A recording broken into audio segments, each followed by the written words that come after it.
Sure. My name is Michael Bernstein. I'm a PhD student at MIT's Computer Science and AI Lab. I'm a researcher who focuses on crowdsourcing, social media, and I have a lot of experience building systems that sort of embed crowds inside of them. We're just talking today about how to embed them inside of usability techniques. With regard to crowdsourcing Mm-hmm. as a usability method, where did that come from? What was the origins of that? Well, it's sort of a continuous beast a little bit. Originally, we were, the original usability training said, go get, in fact, Jacob Nielsen said, I think 3 to 5 people were often enough to dig out 90% of the usability problems in any interface. And eventually, once the web came along, companies like Google evolved that process to not only do that, but to do sort of continuous testing through what was known as A/B testing, where you would sort of have different tiers of your system that people would be randomly bucketed into, and then you would watch how that would impact, say, click-through, like if you have a very quantitative metric you want. Crowdsourcing is much broader than usability. Crowdsourcing is a technique where you're sort of, in some sense, asking for help. And you may be paying for that help, or you may be reaching to people who are highly motivated. For example, if you have lots of people using your site, and some of them might be willing to kind of be beta testers, I'd view that broadly as crowdsourcing. So crowds can do all sorts of those kinds of things. One might be helping you sort of pull together data if you need to scrape it from the web elsewhere, that kind of thing. Another one would be to sort of do a A/B test where you're bringing in lots of people, say, through Amazon Mechanical Turk, having them navigate through your website, and then you're just watching how they're doing it. There are screencasting utilities they can install and so on. There are sort of a broad variety of things, but the theme is about getting large numbers of people or tapping into small numbers of those large numbers to get to help you reach outside of your own group when you can't go down the hall. Yeah, yeah. What do you think are some of the strengths of crowdsourcing as a usability method? I think that as a usability method, the probably most important strength is that it forces you to reach outside of your core group of, say, engineers who are building it. It's a very easy way to get a bunch of people who know nothing and frankly care nothing about your project, which is who the people who are going to be trying to sell this to eventually, to use it. And especially on systems like Amazon Mechanical Turk, they're going to try to cut corners, like anything that's possible that might go wrong with your system where they're just not trying hard or whatever, they'll dig it up. Now, you probably need to watch it to make sure that you see it when that happens. So it requires a little bit of technical infrastructure in that sense. But I think it could be a very powerful way to sort of, once you have a running system, or at least a prototype, like a wireframe, to get a broad variety of feedback from people, across the world, really. Yeah.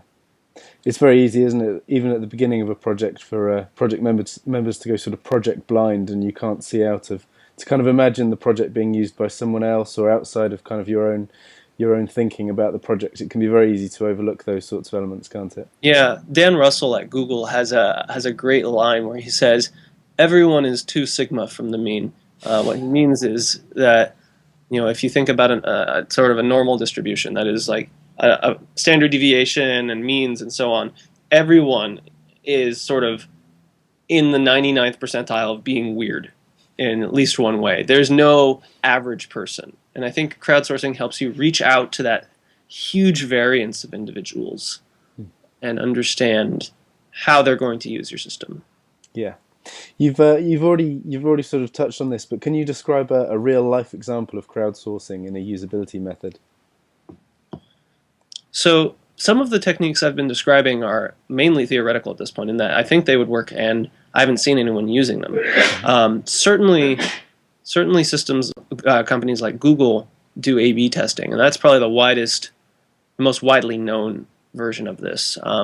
Now, it's in a sense not so much crowdsourcing because you're not trying to recruit people. It assumes you already have people, but you can imagine very easily running the same kind of test where you have two versions, and you're just recruiting people out of a system like Mechanical Turk and randomly bucketing them into one or the other. Yeah.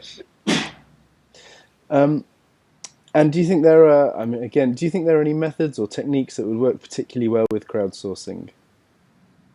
Other usability methods, you mean? Hmm.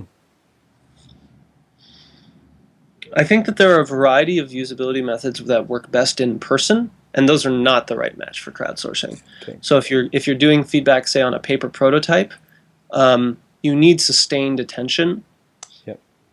and you want to be there with them because you're manipulating this prototype. If you have something that's at least a wireframe or a PowerPoint kind of prototype, it's possible that you could sort of run it behind the scenes and just sort of have a shared screen with the other person, Mm-hmm. and that might be reasonable. That might work. Beyond that, I think you're looking mainly, as I mentioned, at sort of helping you collect data about Mm-hmm. something. How are people using this?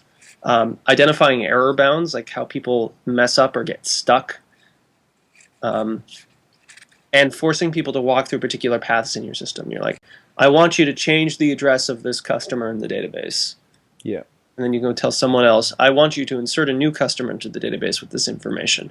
So it allows you to sort of direct people at particular tasks. Yeah. Yeah. I think that that delineation between kind of sitting with someone, that very kind of personal methodology, and then the more slightly more sort of broader is quite an important one, isn't it, for crowdsourcing?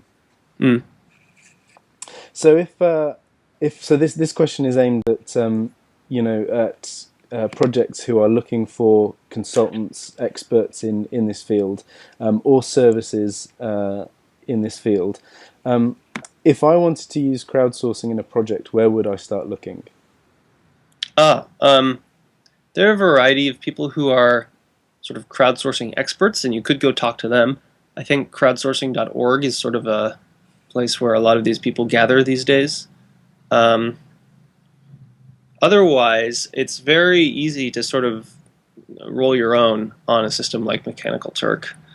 If you just go to mturk.com or requester.mturk.com, then you're going to start seeing a very simple setup that allows you to publish tasks very quickly and for small amounts of money. But if you're looking for someone who has expertise, I would turn to some of these companies that are up and coming in the crowdsourcing space. Mm-hmm. Great. Any names of companies that you can think of? It depends on how large you are. There are lots of small sort of consultancies. If you're looking for sort of large scale things, like you're a larger enterprise and have resources, then talking to someone like Crowdflower might be a reasonable place to start. Mm-hmm. Great. I've realised that the software I'm using to record the conversation, when I brought up the questions in a separate window, and when I lost focus right at the beginning, I just lost a couple of moments from the recording. Just wondering if I could just ask you just to introduce yourself again very quickly, just for that first snippet, because I think I might have missed a moment or two of that.